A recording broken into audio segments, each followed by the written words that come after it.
Bonjour, bonsoir, chers toutes, chers tous.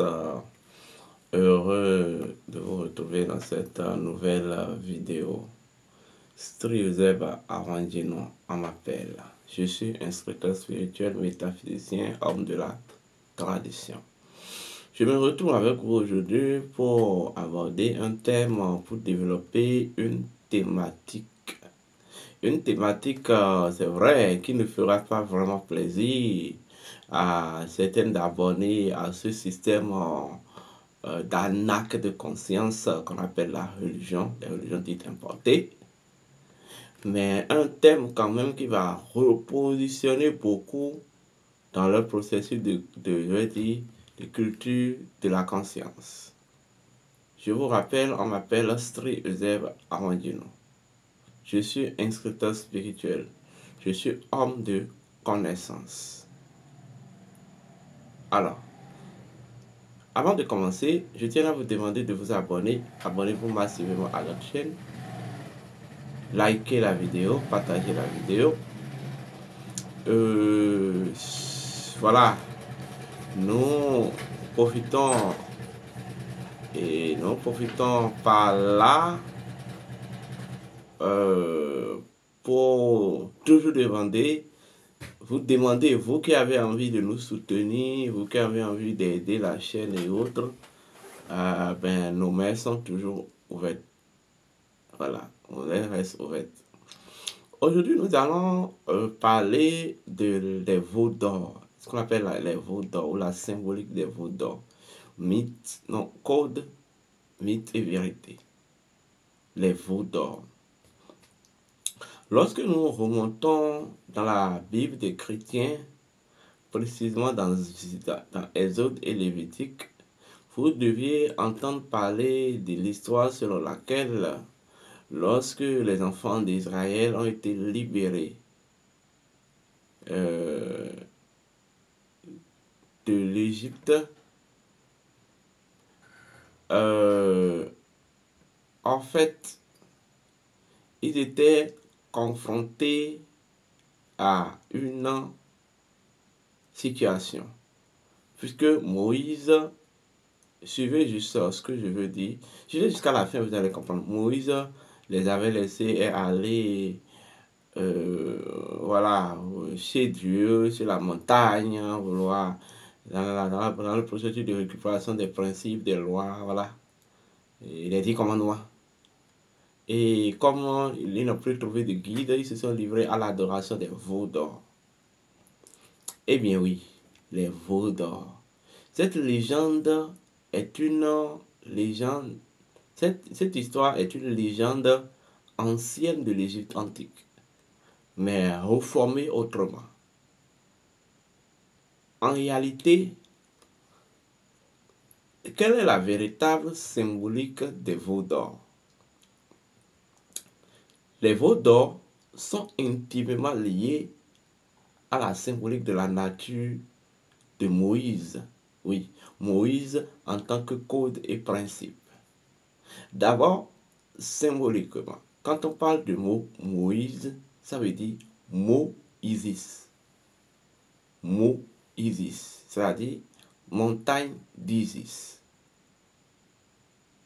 Cela signifie une chose, ça veut dire Moïse signifie la conscience ou le courant de connaissances isiacre. Ça veut dire toutes les connaissances associées à la nature ou à la femme. C'est d'abord ce qu'il faut comprendre. Mais quand on dit que Aaron est le frère de Moïse, c'est pour dire en réalité, c'est en fait la connaissance naturelle, les connaissances et les notions, les connaissances et les technologies naturelles préexistent au commandement en fait spirituel et matériel. Parce que Aaron représente le principe du commandement. Vous comprenez? C'est celui qui a la connaissance, qui dispose du commandement. Il faut garder ça. Voilà pourquoi le principe dit celui qui connaît est l'autorité naturelle de celui qui ne le connaît pas. Parce que, en fait, la connaissance de la nature vous confère un certain commandement naturel. Lorsque vous devez plutôt suivre la connaissance que suivre le commandement. Oui. Là, c'est parce que c'est, en fait, c'est la connaissance naturelle qui restaure le commandement. Ce n'est pas le commandement qui restaure la connaissance naturelle. Voilà pourquoi, de façon mythique, lorsque les enfants d'Israël, même de façon mythique, ont suivi Aaron, on a connu la suite. On en a connu la suite. Lorsqu'on parle d'Isis de façon symbolique, il s'agit, oui, de la nature. Il s'agit, en fait, de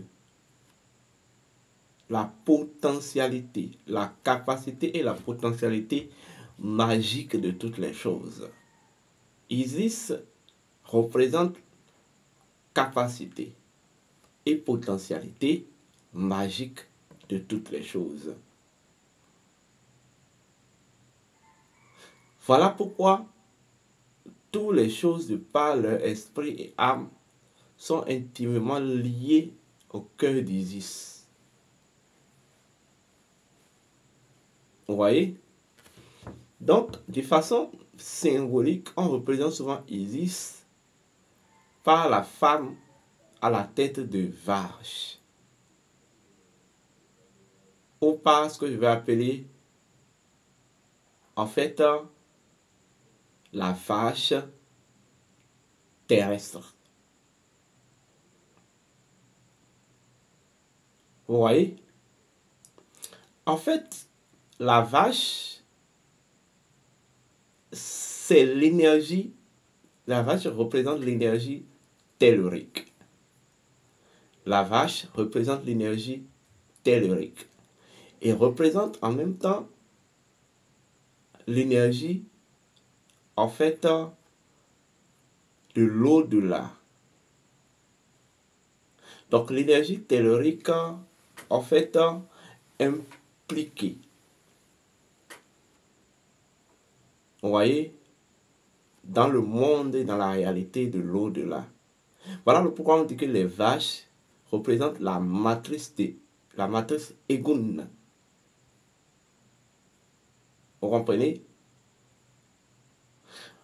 Parce que ce qu'il faut garder, lorsque vous prenez le monde de l'au-delà, le monde de l'au-delà dispose de deux dimensions. Il y a la dimension tellurique du monde de l'au-delà et la dimension céleste du monde de l'au-delà. Mais la vache représente la forme symbolique de l'énergie tellurique impliquée dans la réalité de l'au-delà. Voilà pourquoi Isis est considérée même comme la force de la matrice terrestre. Car c'est grâce à elle que l'énergie tellurique, vous voyez, peut en fait se matérialiser et se manifester. Donc quand on parle d'un veau, un veau qui est un enfant de vache, ou le petit, voilà, petit de vache, symbolise, vous voyez, une forme de configuration, vous voyez, secondaire ou descendante de l'énergie tellurique. Quand on parle du veau, il s'agit de l'énergie tellurique, mais qui a enclenché un processus de manifestation. Tant bien que l'énergie tellurique, de par sa nature principielle, représente de la manifestation vibratoire. Mais en fait, l'énergie tellurique, c'est une énergie de racine. Et c'est une énergie de profondeur. Vous comprenez? Quand on parle du veau d'or, le veau d'or représente la synthèse de l'énergie tellurique et de l'énergie céleste. Parce que, en fait, l'or l'or symbolise en termes de magie naturelle l'énergie cosmique, l'énergie cristallisée, l'énergie, en fait, du logos. Donc, le veau d'or, c'est la forme, vous voyez, synthétique de l'énergie tellurique, vous voyez, manifestée, mais qui est intimement connectée à l'énergie céleste ou à l'énergie cosmique. Voici toute la symbolique et même le principe premier des statuettes. Une statuette est tout simplement, en fait, une forme synthétique d'énergie cosmotellurique. C'est la forme synthétique d'énergie cosmotellurique. C'est-à-dire, il y a deux grandes énergies qui participent à la création. Il y a l'énergie magnétique universelle et l'énergie de l'électronique universelle. Et c'est même là se trouve le code vaudou. C'est comme si lorsque vous allez dans le Noun, vous verrez deux grands courants d'énergie. Vous verrez l'énergie, en fait, aqueuse et l'énergie acidique.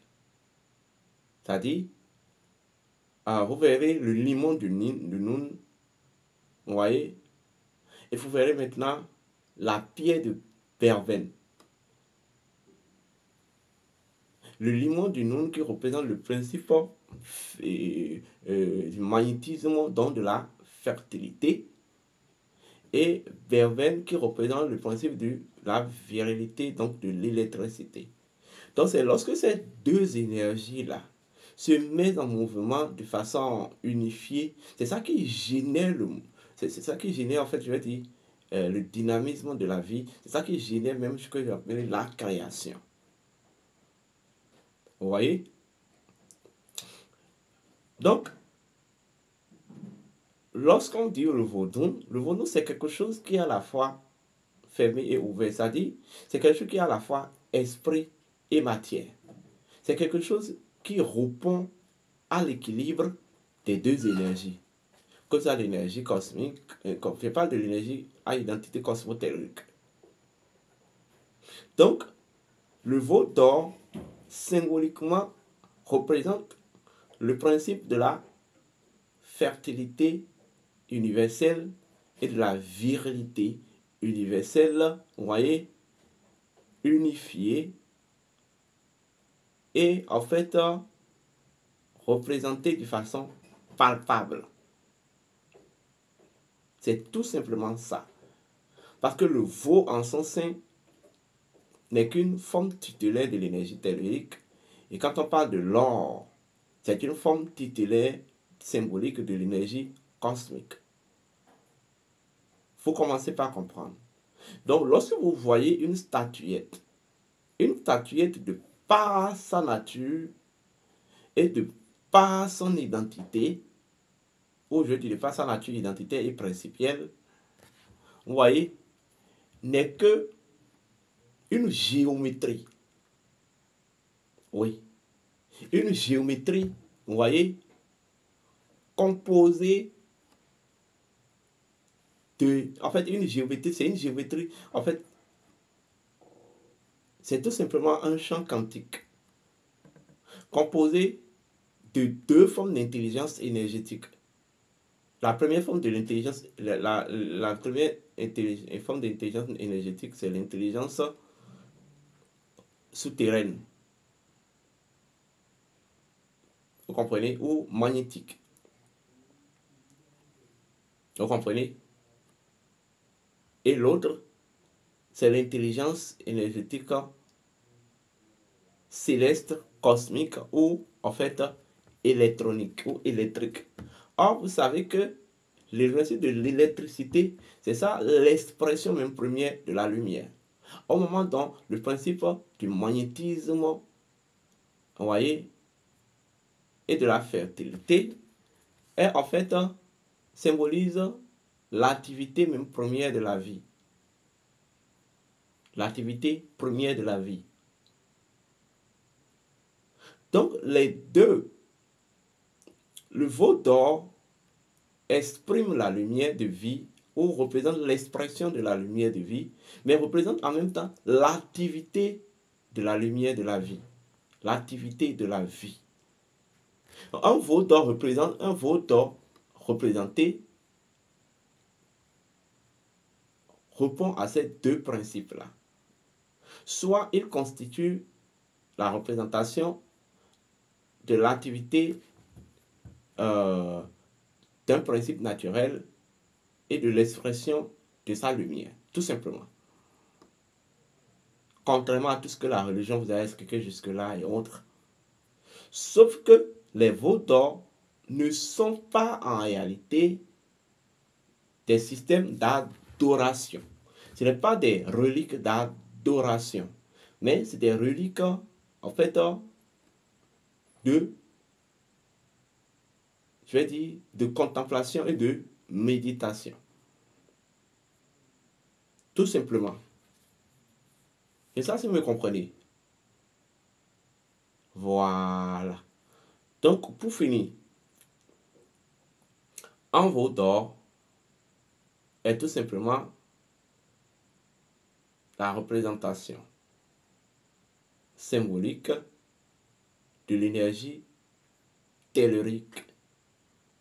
Vous voyez, d'abord, oui, l'énergie tellurique unie à l'énergie cosmique. Donc, c'est en fait une forme,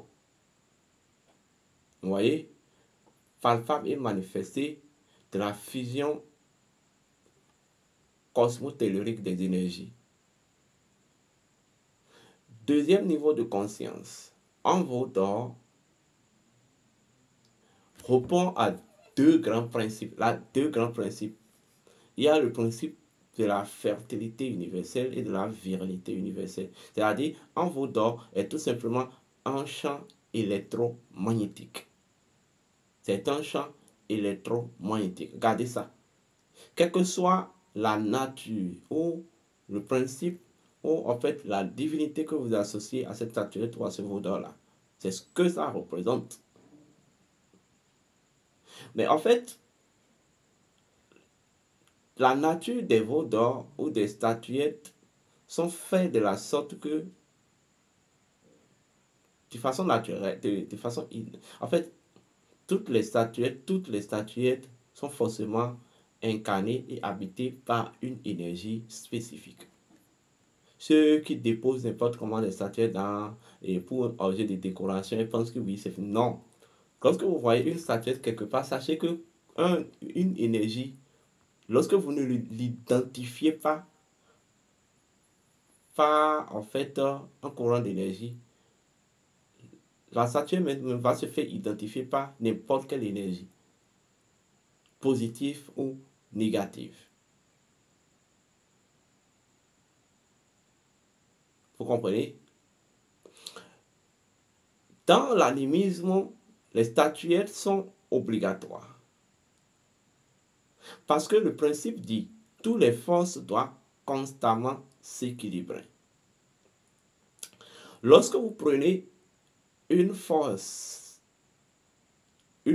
en tant que divinité, elle dispose de sa nature et dispose de son identité unique. Mais en fait, l'équilibre voudrait que même dans l'exercice et de l'expression de sa nature et de son identité, je parle de la force de la divinité, qu'il en fait vibre, vous voyez, à la lumière de l'esprit et en fait à la magie de la matière. Donc, les statuettes constituent un point d'équilibre qui permettent à une énergie ou à une divinité, vous voyez, de se lier et en fait de vibrer à l'énergie ou de vibrer à l'identité primordiale électromagnétique ou à l'identité en fait cosmotellurique de la vie. Pour qu'il y ait un mouvement, il faut qu'il y ait en fait fusion de l'énergie électromagnétique. Il faut qu'il y ait fusion de l'énergie électromagnétique. Je ne sais pas si vous me comprenez. Il ne peut pas avoir mouvement au-delà de cette configuration-là. Or, en fait, le principe dit, le mouvement engendre la vie et la vie engendre le mouvement. Donc, même la vie même ne peut pas être équilibrée au-delà du mouvement. Vous comprenez? Donc, toute divinité est alors soumise à la magie de la vie et en fait vit et vibre lorsque son activité est intimement liée, vous voyez, à une configuration électromagnétique. Je sais que vous commencez par me comprendre. Vous commencez par voir ce que je dis. Donc, en fait, la représentation des divinités par statuettes, réceptacles et tout permet aux divinités, aux énergies,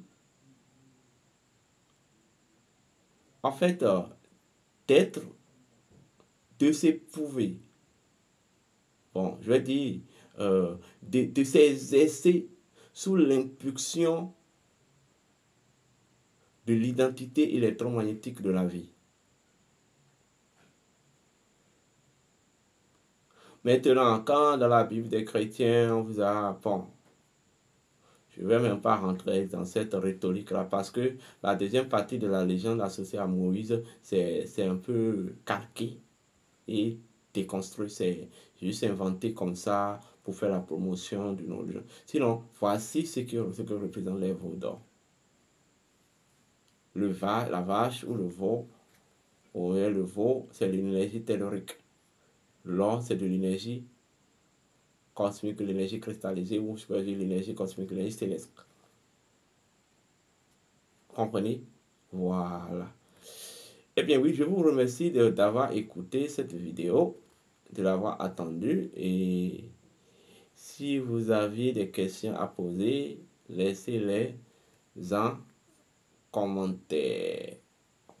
Portez-vous bien et que les bénédictions soient.